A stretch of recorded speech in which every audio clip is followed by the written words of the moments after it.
기도하시죠. 아버지 하나님 주신 말씀 이 시간 듣고자 합니다.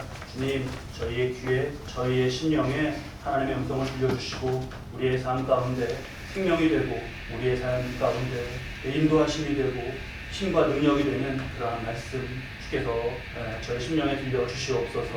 전하는 자의 부족함은 다 주의 거룩한 옷자락으로 가려 주시옵소서. 예수 그리스도의 이름으로 기도드립니다. 아멘. 우리가 말씀에서 동방박사를 보는데, 동방박사는 1년에 한 번 정도 성탄절에 이렇게 그 얘기를 듣곤 하죠. 근데 이 동방박사들은 예수님께 다녀간 그냥 하나의 손님 정도가 아닙니다. 별을 보고 걸어갔던 동방박사, 별을 보고 걸어갔던 동방박사들은 그 자신들이 우리에게 별이 되어서 우리가 가야 되는 영적인 경로를 보여주고 있습니다. 그 경로는 뭐냐? 죄와 그 죄로 인한 결과, 욕심, 막 이런 게 뒤죽박죽이 돼갖고 생겨난, 그래서 이루어진 상태, 그게 어떤 상태라고요? 헤롯 왕 상태. 헤롯 왕 상태를 등지고 어떤 왕이요? 진정한 왕이신 예수 왕 상태로 나아가는 경로를 보여주는 겁니다. 자, 이 경로를 따라서 예수께로 조금씩 더 가까이 갈 때 중요한 변화가 일어나는데, 그 변화가 우리 2장 10절 말씀이었습니다. 중요한 변화니까 다시 한번 2장 10절 말씀 보시면서 함께 읽으시면서 새기시죠. 2장 10절 함께 읽겠습니다. 그들이 너를 보고 매우 크게 기뻐하더라가 반복되면서 강조되었고, 그 앞에 크게가 붙었고 그 앞에 또 매우가 붙은, 유래를 찾아보기 힘든 성경에서 그러한 강조된 기쁨이에요. 주님께로 가까이 갈수록 우리 심령에는 주님으로 인한, 다른 것이 아니라 주님으로 인한 기쁨, 평안이 솟죠. 그것이 주님을 믿고 살아가는 성도의 삶에 있어서 큰 중요한 체험입니다. 그래서 우리가 정말 우리에게 죄성이 있고 우리 또한 부족하고 죄에서 자유롭지 못하고 하지만 어쨌든 헤롯 왕을 등지고 예수님께로 나아가는 이 경로에 있는 것을 맞지 않습니까? 그렇기 때문에 우리는 이걸 주님으로 인해서, 다른 것이 아니라 주님으로 인해서 더 우리는 기뻐하고 좀 더 웃고 하자라고 하는 것 새겼습니다. 잘 한 주간 동안 기뻐하시고 웃으시면서 지내셨어요? 웃는 것도 여러분, 웃어 버릇해야 웃을 수 있어요.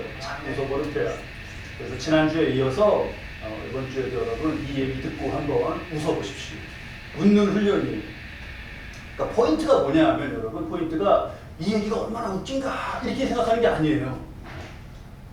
얼마나 재밌는 정도가 100점 중에 몇 점일까 그걸 생각하는 게 아니라 내가 보통 때보다 더 많이 웃자라는 거예요. 네. 썰렁해도 웃으시는 겁니다. 주부들이 모여서 이런저런 얘기를 하고 있었습니다. 막 얘기를 하는데 어느 분이 딱 그러는 거예요. 어머, 맞다. 자기들 양파를 써는데 눈물이 안 나고 썰 수 있는 방법이 있는데 자기네 그거 알았어? 그러는 거예요. 아니, 양파를 썰면 눈물이 나고 뭘 뿌리는 건가? 아니면 안대를 쓰는 건가? 양파를 여러분 주부들이 막 할 때 눈물 흘리잖아요. 어떻게 그 눈물 안 흘리고 양파 써는 방법이 있는데 아세요? 모르시죠? 그 방법은 뭐냐면 남편을 시키면 됩니다.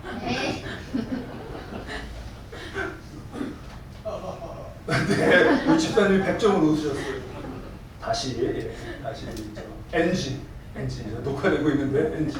제가 남편을 시키면 됩니다. 그러면 조금 전보다 더 웃으셔야 돼요. 그 방법은 뭐냐 하면 남편을 시키면 됩니다. 네, 좋습니다. 좀 더 웃자. 좀 더 기뻐해도 돼요. 주님께로 우리는 주님이 있으니까. 자, 동방박사들이 이러한 기쁨 가운데 예수님을 만났어요. 그리고는 경배하고 돌아갔습니다. 13절 말씀을, 오늘 본문 말씀을 보니까 그들이 떠난 후에 주의 사자가 요셉에게 현몽하여서 헤롯이 아기를 제가 죽이려 하니 애굽으로 피난을 가라. 헤롯이 죽이려고 하는 것을 알려줍니다.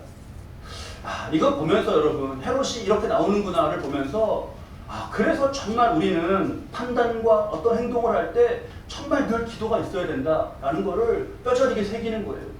동방박사들이 이거 별을 보고 서쪽으로 오다가 왜 베들레헴이 아니라 예루살렘으로 갔다고 했죠? 왜? 인간적인 생각, 인간적인 선입견 때문에 그랬어요.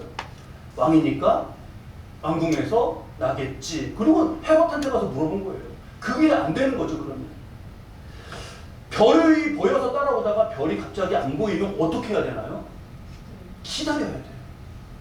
여러분, 별이 하나님의 인도하심이 있다가 그게 잠깐 이렇게 어떤 사인이나 뭐 이런 것으로 멈췄을 때는요, 나도 멈춰야 돼요. 네. 그래서 별이 안 보일 땐 기다려야 한다. 우리가 이렇게 기도하기가 쉽습니다. 하나님, 예스입니까? 노입니까? 네. 우리 또 한국 사람들이 이게 성격이 급하고 화끈하잖아요. 하나님, 긴가요? 아닌가요? 막 이렇게. 근데 거기에 하나님이 뭐가 있어요? 기다려가 있어요. 기다려. 근데 이게 우리 한국 사람들이요, 이게 급하단 말이에요. 외국 사람들이 막 놀래요. 자판기에 돈 넣고 커피가 나오는데 손을 놓고 막 붙잡고 있어요. 그 외국인들이 막 큰일 났다, 저 사람 손 어떡하냐 막 놀래요. 다 안 떨어졌는데 막 빼서 막 여기 막 뜨겁잖아요. 막 뜨겁다고. 뭐 외국 사람이 막 저 사람 막 뭐 발라줘야 되는 거 아닌가 그러는데 막 그냥 먹어요 또 이렇게. 막 성격이 급해요. 하나님 시에요 아니에요? 막 그냥 당장 말씀해 주세요 이러는데 하나님 기다리라고 하십니다. 별이 안 보이는 거는 기다리는 것이 뭐예요? 자, 그 기다림, 하나님의 역사하심을 보면 기다리게 하시고 같이 하나님도 기다리고 그런 게 아니었어요. 기다리게 하시고 하나님은 많은 일을 이루셨던 그 역사를 우리가 봅니다. 아브라함 그랬죠. 모세 그랬죠. 요셉 그랬죠. 다윗 그랬죠. 꼽자면 줄줄줄 나와요. 근데 기다리지 못해서 딴 것도 아니에요. 다른 어떤 문제가 아니에요. 기다리지 못해서 왕위까지 빼앗기게 된 사람이 있지 않습니까? 이스라엘 왕 중에 누구예요? 그게 사울이에요. 사울. 그거 좀 기다리지. 자, 기다림 생깁니다. 그런데 이제 뭐 이 일은 벌어져 버렸어요. 여기서는 헤롯이 병사들을 베들레헴으로 보냅니다. 13절 보니까 애굽으로 피하여 내가 내게 이르기까지 거기 있으라. 이게요, 애굽으로 피하는 게 이게 쉬운 일이 아니에요. 지금 베들레헴에서 애굽 국경까지 가는 데만도 120km입니다. 그 국경에서부터 더 국경에 사람 안 살잖아요. 더 가서 나일 강변의 그 도시, 사람들이 사는 도시까지 이르려면 거기서부터도 또 300km를 더 가야 돼요. 총 그 400km 넘는 거리를 건강한 남자도 걷기 힘든 그 광야를 지금 뭐 산후조리도 제대로 못한 그런 여인과 그냥 갓난 아기가 가는 겁니다. 어떻게 가요 이거? 지금 베들레헴에 이들이 왜 왔죠? 여기 베들레헴에서 지금 떠나는데 베들레헴에 왜 왔죠? 호적 등록하러 왔잖아요. 호적 등록하러 가는 볼일 정도 보러 갈 때 챙기는 게 있지 않습니까? 뭘 챙기죠 우리? 뭐 신분증 챙겨야겠죠? 신분증 챙기고 하루 자고 오려나? 그러면 뭐 간단하게. 근데 이거는 그거 호적 등록하러 왔다가 지금 뭐 하는 거예요? 이민 가는 거예요. 근데 이게 가만히 보면 이렇더라고요. 이게 인간적인 생각하고 그런 준비하고 하나님의 인도하심은 정말 다를 때가 있더라고요. 그럴 때 우리가 이게 하나님 지금 내 삶에 이렇게 인도하시는 게 이게 호적 등록하러 왔다 이민 가는 거구나. 그렇게 말씀에 비춰서 잘 깨달아 알아야겠어요. 여기에서 요셉의 순종이 뭉클해요. 요셉의 순종이. 14절 말씀 우리 함께 읽겠습니다. 2장 14절. 요셉이 일어나서 밤에 아기와 그의 어머니를 데리고 애굽으로 떠나가. 이게 밤에라 그러잖아요. 이게 어느 밤이에요? 꿈꾼 그 밤이에요. 주여, 꿈꾼 그 밤이에요. 꿈에서 깨서 바로 가는 거예요. 즉시예요. 정말 요셉도 그 순종이 뭉클해요. 지금 이거 가면 어떻게 될까? 어느 경로로 가야 돼? 물어야 될 게 한둘입니까?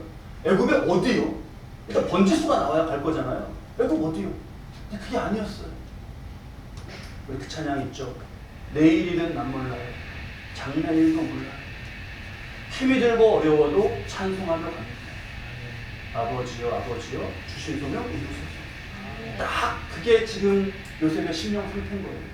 너무 뭉클합니다. 요셉이 그렇게 떠나는데요. 밤에 이거 당장 뭐 문 밖에 어디로 나가야 되는 건지 뭉클해요. 근데 그렇게 어려울 때 돌아보니까 하나님의 은혜도 뭉클해요. 지금 당장 이렇게 나가면 그 가면서 끼니는 뭘로 먹을 거며 애굽에 가서 직장을 목수였으니까 요셉은 일자리를 구하기 전까지는 어떻게 살 거예요, 이 집은? 한번 여러분 말씀 통독하시고 그러면서 그런 것도 생각해 보셨어요? 아, 어떻게 살 거예요? 가면 당장 먹어야 되는데 무슨 돈으로 가나? 그걸 생각해 볼 때 요 앞에 동방박사가 왔었지 않았습니까? 그때 경배했죠. 그때 예물을 드렸잖아요. 뭐 드렸죠? 황금, 유향, 모략이에요. 이거 의미 다 기억하셔요? 일단 제천아 기억 못하니까 지금 다시 이거 얘기해봐야 서로 난처해지니까 제천아. 근데 이 세 가지는 공통점이 있네. 싸요, 비싸요? 비싸요. 그거를 팔아서 당장에 살 수 있는 거예요. 아, 맨날 저도 동방박사 와서 경배하고 갔고 성탄절에 그런 연극도 하고 그러면서 모태신앙으로 자랐는데 이런 어떤 어려움에 겪은 사람과 이런 거를 묵상하면서 보니까 야, 하나님의 그래 은혜가 되게 크구나. 황금과 유향과 모략. 그게 이 생활비가 되는 거예요. 이 역사를 우리 삶에도 바르게 잘 적용하고 새깁니다. 여러분, 경배한다. 하나님을 경배한다. 예물을 드린다. 그런 거 우리의 믿음의 표현이죠. 근데 이거는요, 그냥 추상적인 어떤 것, 그냥 이렇게 해서 뭐 이렇게 모르겠는 추상적인 어떤 것, 그게 아니에요.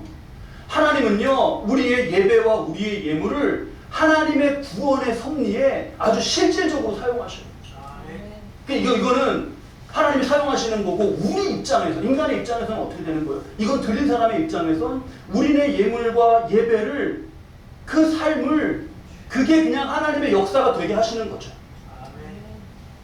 너무 놀라운, 정말 우리가 이렇게 드리는 예배와 예물과 우리의 하나님께 올려드리는 삶이 하나님의 역사가 된다? 이건 너무나 놀라운 거예요. 이런 뭉클한 은혜와 정말 이거 요셉의 순종과 하나님의 은혜와 이런 걸 볼 때 너무 마음이 기쁘고 감사하고 차올라요. 근데 항상 은혜가 있는 곳에는 뭐가 있어요?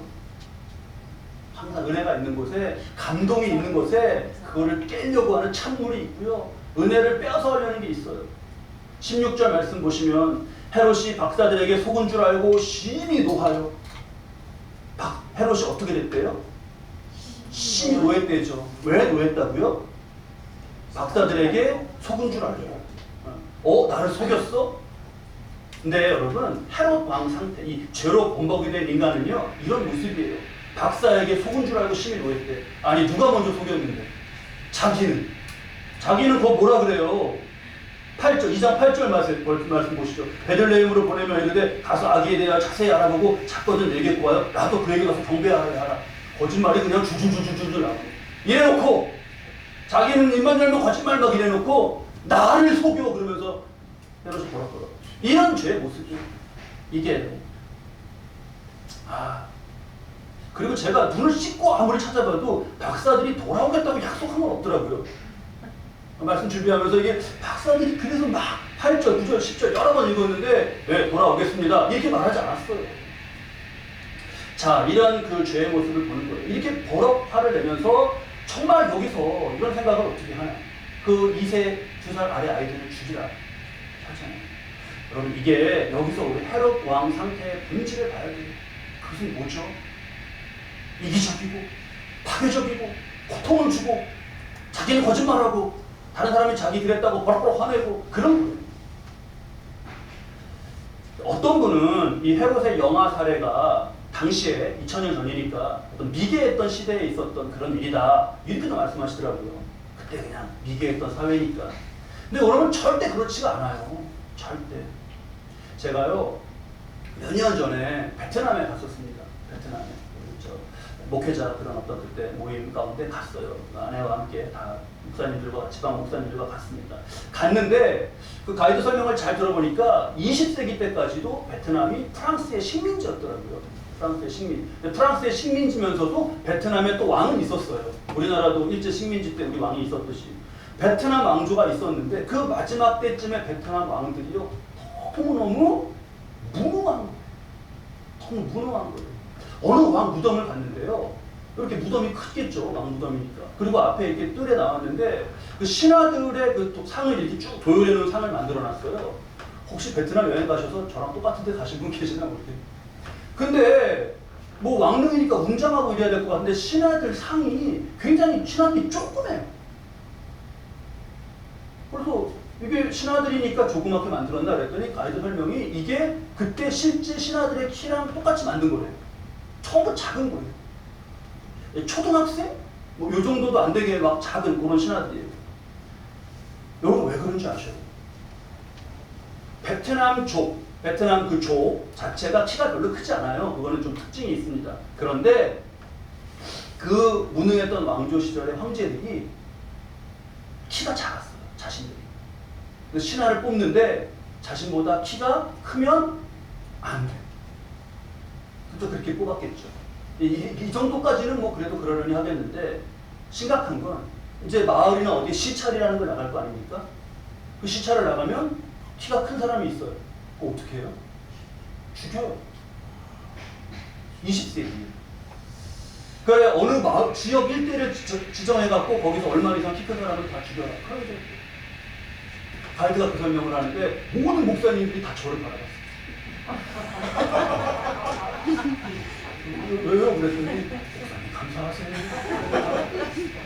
그때도 저는 모르고 왜요? 그랬더니 목사님 그때였으면 제일 먼저 죽었어. 감사해요. 그래서 하나님 감사합니다. 여러분 이게 인간이란 말이에요. 헤롯은요 한 인물이면서 한 역사적인 인물이면서 죄성과 말세와 이런 걸 보여주는 거예요. 디모데후서 3장 말씀에 나오죠. 말세 자기를 사랑한다. 말세가 되면 더 심해지면 사람이 자기를 사랑한다. 돈을 사랑한다. 교만하고 무정하다. 원통함을 풀지 않는다. 모함한다. 절제하지 못한다. 사나워진다. 헤롯 상태잖아요. 조급하다. 쾌락을 사랑하기를 하나님 사랑하는 것보다 더하다. 여러분 인간 헤롯 왕은 이후로 얼마 있다가 죽었어요. 하지만 다른 헤롯 상태가 지금도 이 말세에는 수많은 우리의 사회와 일터와 가정과 이 어떤 곳에서나 크고 작은 헤롯이 등장할 수 있는 거예요. 누구나 나 자신도 헤롯 왕으로 변해갈 수 있습니다. 아주 실제적인 예로 그냥 하나만 말씀드립니다. 우리 사회에 지금 일어나고 있는 현상과 아주 실제적인 거예요. 내 자식이 되게 귀해요. 내 자식이 너무나 귀하면 저 선생님도 누군가의 그런 귀한 자식이라는 마음이 있어야 되잖아요. 저 사람도 누군가 내 귀한 어머니 같은 어머니고 아버지 같은 아버지고 그런 마음이 있어야 되는 거잖아요. 그걸 모르면요. 그게 바로 헤롯 왕자의 계단으로 올라가고 있는 거예요. 추상적인 게 아닙니다. 오늘날 우리 풍조 가운데 드는 생각과 마음과 이것이 정말 사탄이 역사하는 통로인 거예요. 이게 추상적인 게 아니에요. 절대 여러분 우리 발길은 돌아서서 헤롯에게 가지 말아라 하셨던 그 말씀대로 절대 가지 않으시길 바랍니다. 아멘. 이후에 예수님 가족의 애굽 삶에 대해서 성경은 침묵하셔요. 없어요. 어떻게 사셨는지가. 애굽에서 유대인들이 꽤 그런 어떤 게 있었습니다. 하지만 거기 뭐 누구 이 가정을 기다리는 데가 있나요? 아니면 무슨 반겨주는 사람이 있나요? 먼 타양에서 그 삶이 편하고 싶지 않았을 거예요. 타양살이 먼 타양살이 아닙니까? 여러분 이 애굽의 타양살이에는 하나님의 어떤 뜻이 있으신 걸까요? 애굽의 타양살이. 예, 우리가 말씀을 좀 깊이 봐야 되는데요. 지금 우리 13절 말씀을 다시 한번 보시면 거기 아기와 그의 어머니를 데리고 애굽으로 피하여 이렇게 말씀하셨죠. 근데 13절 말씀 그 앞에 보면 헤롯이 아기를 찾아 죽이려 한다 그러잖아요. 그러니까 결국 헤롯을 피하는 거잖아요 지금. 그러면 헤롯을 피하는 걸로만 생각하면 좀 더 가까운 데가 있어요. 여기서 그냥 베들레헴에서 좀 더 나가면 동쪽으로 좀 나가면 거기에 어떤 그 요단강 건너에 이민족들이 살잖아요. 이방인들이. 모압도 있고 암몬도 있고 그렇잖아요. 거기로만 가도 피해요. 다윗이 피난 다닐 때 블레셋이나 뭐 모압이나 그런 데로 이렇게 근처로 다녔잖아요. 근데 그게 아니라 먼 애굽이에요. 그런데다가 또 힘든 게 뭐냐면 이게 기간이 정해져 있으면 사람이 그렇잖아요. 기다림도 내가 이제 뭐 고3이 돼서 2년 남았다. 수능만 보고 나면 뭐 이게 있으면 사람이 그래도 마음이 좀 나아요. 근데 이게 13절 말씀 보시죠. 애굽으로 피하여 언제까지요? 내가 내게 이르기까지. 그럼 언제 이렇게 그러는 1년이 갔는데 2년이 갔는데 3년 언제인 거예요? 이러는 사람이 더 힘들죠. 예수님의 성장에 어쨌든 이걸 종합하면 예수님의 성장에 어려움이 있었다. 먼 타양의 시간, 기약 없는 기다림의 시간이 있었고 아픔이 있었다. 이거는요, 여기에 담긴 하나님의 뜻이 뭔가? 여러분, 힘들어하는 사람을, 어떤 일로 누가 힘들어하는 사람을 보면 그 누가 가장 그 사람 공감하죠? 그렇죠. 그거 힘든 거를 겪었던 사람. 제가 20대 후반에 아버님을 놓였어요. 20대 후반. 그래서 청년들 사역하고 청년들 상담하고 그럴 때 그 얘기도 듣고 그러다가 청년이 제가 아버지가 돌아가셨어요 이러면요, 그 순간에요 그냥 마음이 그냥 얘 마음으로 확 그냥 하나가 들어요. 그 독일이 자랑하는 괴테가 그런 말 남겼죠. 눈물 젖은 빵을 먹어보지 않은 사람은 인생의 맛, 인생이 어떤 맛인가 그 의미를 모른다. 하나님은요, 이 땅에 오셔갖고요, 구원을요, 이렇게 멀리서 구경하러 오신 게 아니에요.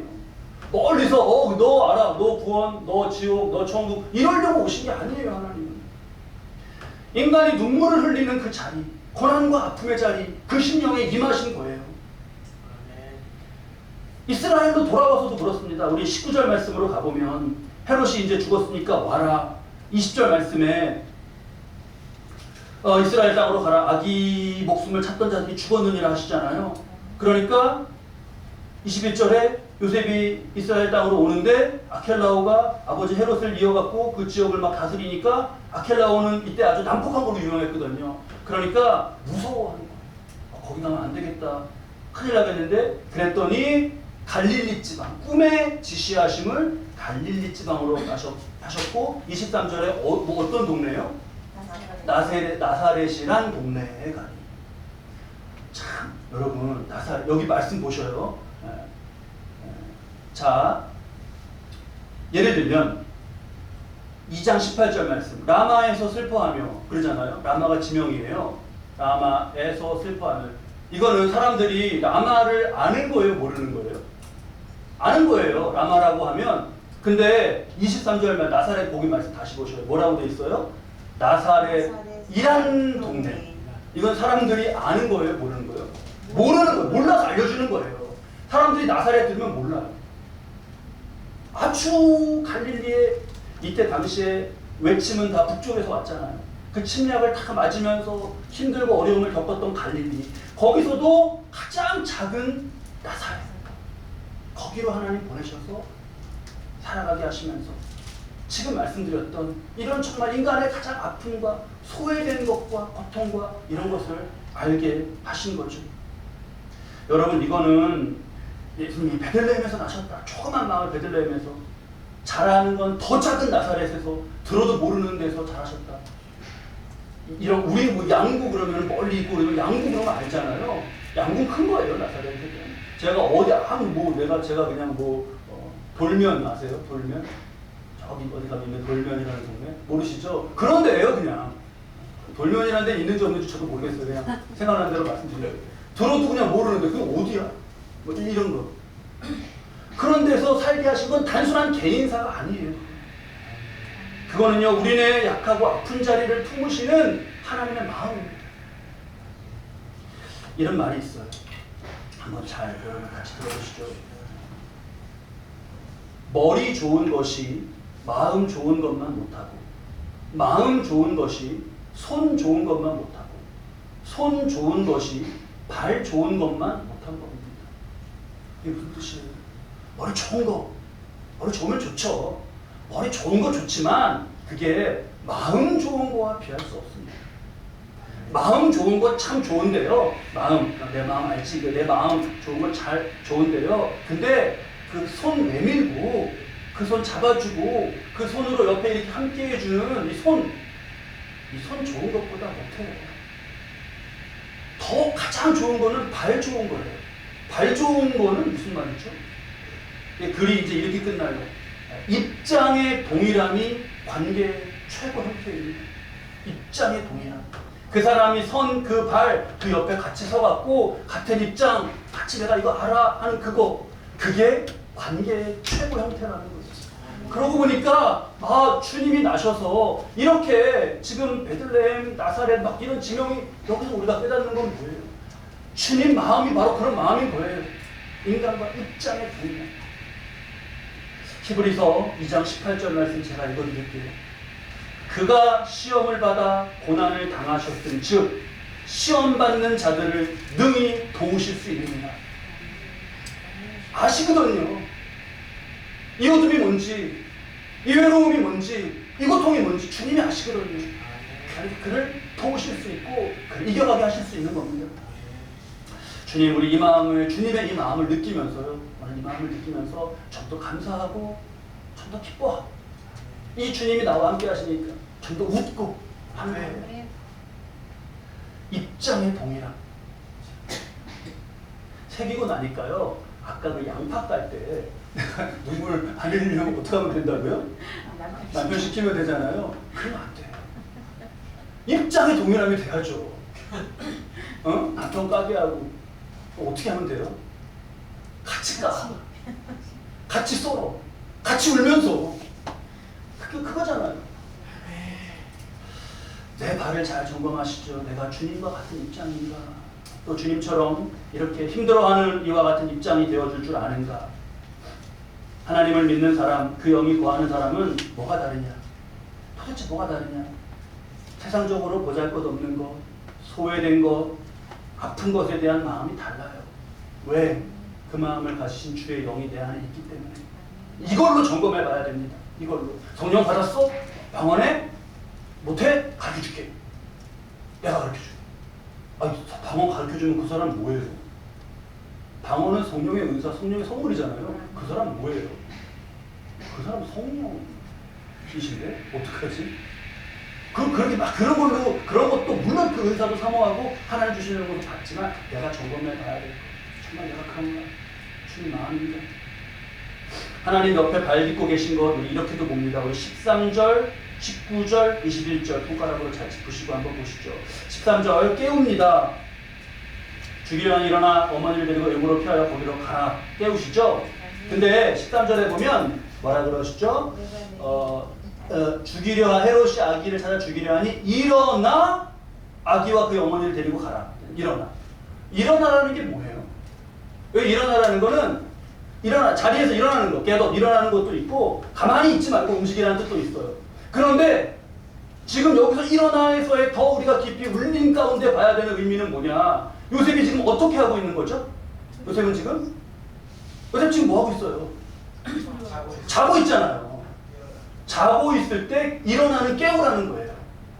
그쵸? 근데 자고 있을 때 깨울 때 여러분 어디서 깨워요? 어디서? 주차장에서 일어나! 하고 불러요? 일어나는 옆방에서도 못 깨워요. 옆방에서 아무리 소리쳐봐도 이 방에서 자니까. 깨운다는 거는 어디 있다는 거예요? 일어나잖아요. 그 곁이라는 말이에요. 이래요 말씀이 다. 20절 말씀도 꼽아놓으셨죠? 헤롯이 죽은 후에 애굽에서 요셉에게 현몽하여 이르되 20절에 뭐요? 일어나. 그럼 이것도 겹치네. 그런 걸 우리가 느끼는 거죠. 21절 요셉이 가기를 22절에 아켈라우가 그의 아버지 헤롯에 이어서 왕이 됨을 듣고 가기를 무서워하고 있어요. 지금 무서워하고 있어요. 그 무서워하는 그런 마음과 입장의 동일함. 그 곁에서 어디로 가라시는 거죠? 갈릴리 지방으로 돌아가 나사렛이라는 동네로 가라. 여러분 때로 우리가 홀로인 것 같고 때로 먼 타향에 사는 것 같고 뭐 하는 사람도 없고 반겨주는 사람도 없고 그런 애국 같은 시간에 있을 수도 있습니다. 그리고 어디 있는지도 모르는 나사렛 같은 곳에 있을 수도 있어요. 근데 주님은 그 발을 그 곁에 두시고 함께하고 계셔요. 네. 우리 말씀 잘 정리하시면서 우리 주보 잠깐만 보시죠. 제가 오늘 빛채화가 렘브란트의 그림을 3점이나 주보에 실어놨어요. 주보에 이렇게 싣고 보니까 너무 예쁩니다. 화보집 같아요. 화보집. 자, 첫 번째 그림 우리 보시면 애굽과 나사렛으로 오가는 발이라고 설교 제목 적어놓은 그 밑에 있는 그림 보시죠, 여러분. 첫 그림을 보면 렘브란트가 1627년에 애굽으로의 피신이라는 제목으로 그린 그림이에요. 그림의 주변이 어떻습니까? 어둡죠. 요셉은 지쳐 보이고 지팡이를 들고 짚고 지친 걸음을 걷고 있어요. 마리아와 아기를 쌓은 처는 화려하지 않습니다. 그리고 이 셋은 어둠 속에 이렇게 셋만 있기 때문에 외롭게 느껴져요. 그런데 여러분, 이 천재 화가 이 너무나 빛을 잘 표현해갖고 빛의 화가, 빛의 마술사라고, 인류 미술사에 있어서 가장 빛을 잘 다뤘다고 손꼽히는 이 천재 화가가 요셉의 그 발 아래에 그린 따뜻한 노란 빛을 보셔요. 그 빛으로 무엇을 표현해 놓은 거예요? 하나님의 곁에 임재를 표현해 놓은 거예요. 야, 기가 막히죠. 두 번째 그림 보시죠. 그 광고에 있는 면, 그 위쪽에 있는 그림이에요. 역시 해가 졌습니다. 대각선으로 왼쪽 위에서부터 오른쪽 아래로 이렇게 대각선 구도로 그림을 그렸는데 그 왼쪽 아래는 어둡고 고요합니다. 서정적인 느낌이 들어요. 어느 호숫가에 이렇게. 요셉과 마리아가 고개를 약간 잘 그림이 작아서 잘 안 보이는데 고개를 약간 숙인 모습이에요. 고민을 표현했습니다. 이들의 고민을. 촉박하게 피신가는 상황이죠. 그런데 그들의 고민, 그 주변을 덮고 있는 어둠, 그게 아니라 우리의 눈길은 어디로 가요? 가운데 피어놓은 노란색 모닥 불빛. 이 모닥 불빛은 또 무엇을 뜻하는 거예요? 하나님의 곁에 임재예요. 그 마지막 그림까지 볼까요? 무거운 모노톤, 그냥 단조로운 톤이죠. 그 파나인데 등을 기댄 요셉, 등을 기대고 있는 모습에서 피곤함을 실어 담았습니다. 마리아는 자세히 보시면 한 손을 머리에 짚고 있어요. 마리아의 고민을 표현합니다. 앞날에 대한 막막한 불확실성을 담고 있죠. 그런데 여러분, 이 마지막 그림에서도 이들은 어둠에 먹히지 않았어요. 왜 그렇죠? 나무에 걸어둔 밝은 그 빛. 이것이 천재 화가가 표현한 거예요. 저는 설교로 하나님의 임재와 하나님 우리 함께 하시는 것을 전하는 거고, 렘브란트는 이 천재성 가운데 그림으로 빛으로 그걸 표현한 그런 게 되네요. 자, 말씀 나눈 저와 여러분, 하나님의 발, 임재, 보호, 그리고 인도가 저와 여러분과 언제나 함께 하시기를 바랍니다. 그래서 하나님의 약속의 말씀이 성취되고 죄인이 성도가 되고 화가 복이 되고 어둠에 결코 먹히지 아니하고 죽음이 생명이 되는 그런 복된 역사 살아가시기를 주님의 이름으로 축원합니다. 기도하시죠.